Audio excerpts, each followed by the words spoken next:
with a view of the river and terrace. Neither flinches when one of the swans flaps onto the flood wall and hisses at them, spreading its wings.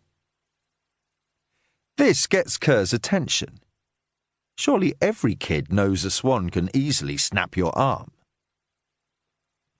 Robin is chasing the Barolo. She is Glaswegian, but has lived in Rome for over 2 decades and works for Spirito e l'Anima, an EU charity reporting on human rights abuses. She is in transit from Belfast, where she has been researching sectarianism against Catholics and will return home tomorrow, Saturday.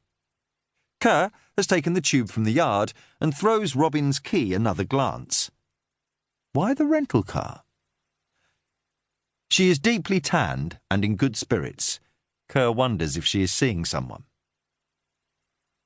The faster Robin speaks and drinks, the stronger her Scottish accent. The barman wedges the door open in the warm air and gives her a wave as she tells Kerr about Belfast's separate schools and bus stops, the peace walls, tribalism, and the powerful undercurrent of violence, things that Kerr has known about for a long time. The couple on the bench are still drawing Kerr's attention. It is their inactivity that attracts him. Homebound traffic trails from the south side of the bridge, and the river path is busy with dog walkers, cyclists, boaties and workers drifting to the pub on an early getaway. A couple on Coronas are fooling around taking selfies, and everyone seems energised by the autumn sunshine, except these outsiders who neither speak to each other nor use their iPhones. Then the boy's eyes lock with Kerr's for a second before he forces them back to the sweep of the river. Robin pours them both more wine and wants to know what Kerr thinks, so he places his hand over the car key and tells her she won't be driving anywhere tonight. "Why are you always checking up on everyone?"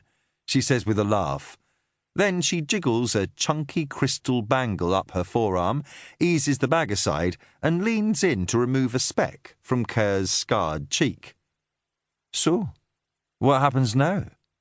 she says, which surprises him again, for Robin had suggested the time and place. Her fingers rest there, stroking him, and her face says she isn't planning to go anywhere. Abruptly, she walks into the pub. Through the open door, Kerr sees the barman slide her another bottle of Barolo and unhook a set of keys from the wall behind him. With a discreet "follow me" nod, Robin heads down the path. Disarmed, Kerr slips her car key into his pocket, grabs his jacket, and catches her by some giant steps built into the flood wall. Robin clambers up to a rickety wooden pier and leads the way to the middle of the 3 houseboats. A topiary bush in the shape of a heron keeps watch where the tiller should be, but Robin steps easily aboard, gripping a butcher's bike for support. She unlocks the door and waves him inside. Layers of varnish darken every surface, and a whiff of oil and bilges hangs in the air.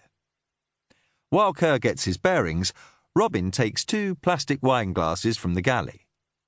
In the forward cabin, he checks out a comfortable-looking double bed, but Robin stays in the saloon pouring the wine. "Make yourself at home," she says, like someone who already has. He sees that she has finally released her bag, as if she feels safe here, and left it beside the stove. Kerr wants to know how she has use of the boat, but Robin is in full flow again about her Belfast project. By the time she makes her move, water is lapping against the hull on the rising tide. "Shall we?" she says, lifting her blouse over her head and shaking her hair free. This cracks them up, for they are the words Robin had used the very first time on the floor of Kerr's Ford Transit in a field outside Skegness.